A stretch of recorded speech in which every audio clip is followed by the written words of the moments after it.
Bonjour à tous, c'est Zimbabwe. Aujourd'hui, c'est déjà les 39 ans de la mort du Shah. Et là, vous allez me dire, mais quel Shah? Mais le Shah d'Iran. Et oui, Mohamed Reza Shah est mort il y a pile 39 ans. Alors pour ceux qui ne savent pas, donc c'était le dirigeant de l'Iran. L'Iran était une monarchie, donc de 1941 à 1979, c'est lui qui a dirigé le pays. Il a totalement modernisé le truc, il l'a occidentalisé.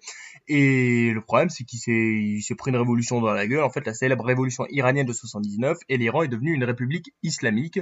Donc un truc bon pas très sympa, un peu l'ennemi des États-Unis. Bon après lui c'était aussi un connard. De toute façon il y a des connards partout en politique.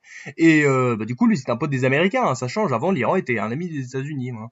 Et du coup comme il s'est pris la révolution en 79, il lui restait une année à vivre. Et durant cette année il a fait des petits voyages. Il allait voir le roi du Maroc Hassan. Hein, il allait voir Sadat aussi en Égypte. Il a eu la visite de Nixon aussi. Un Nixon qui était vieux et rabougri. Les deux étaient vieux et moches. Et du coup ils se sont rejoints. Et il est mort et du coup il a été enterré donc en Égypte, hein, voilà. Un petit enterrement, donc il y avait Sadat, il y avait Nixon aussi. Il a reçu quelques adieux, mais pas énormément. Mais c'est quand même triste de voir comment il a fini, parce que bon, quand même, le type 37 ans au pouvoir, il avait 60 ans, on aurait pu penser qu'il irait plus loin. Bah non, il est fini.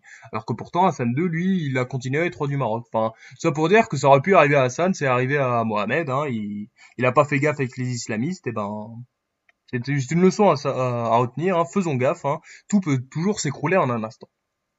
Aujourd'hui, c'est aussi l'anniversaire de la bataille de Bouvines de 1214, et vous devez connaître la bataille de Bouvines. Elle a eu lieu il y a plus de 800 ans, et en gros, en fait, c'est Philippe Auguste, le français, donc très grand dirigeant français, enfin voire même peut-être le plus grand dirigeant de l'histoire de France, parce que c'est sous son règne que la France s'est appelée, enfin où on a appelé ce territoire France. Et donc bon, il a conquéri énormément de territoires, et donc il a totalement défoncé donc une coalition donc de la Flandre, de l'Angleterre et des Allemands, enfin le Saint-Empire romain germanique.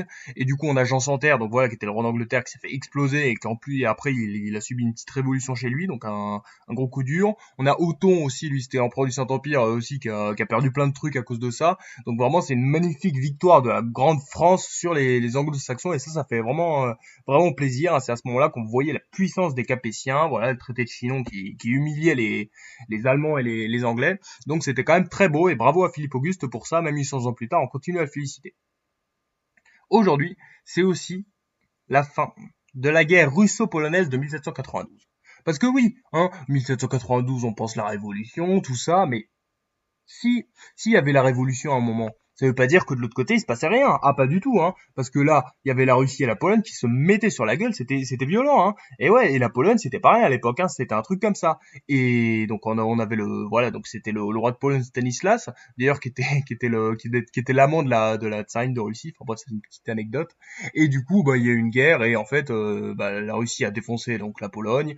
Et qu'est-ce qui s'est passé? On a eu le deuxième partage de la Pologne, parce qu'en fait il y en avait un, je sais plus quand il était, et donc le troisième c'était en 1795, et donc en fait la Pologne se faisait morceler petit à petit, et elle devenait de plus en plus petite, et au final, les Autrichiens, les Prussiens, et donc les Russes se sont dit, pourquoi est-ce qu'on laisserait une Pologne exister? Et du coup ils ont tout envahi, et il y a plus eu de Pologne.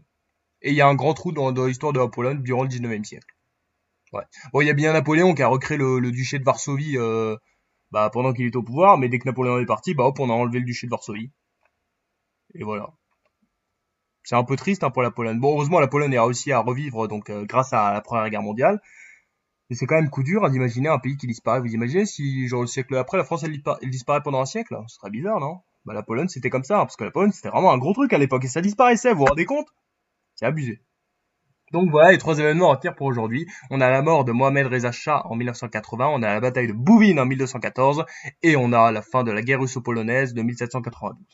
C'était Zimbabwe. Merci d'avoir regardé.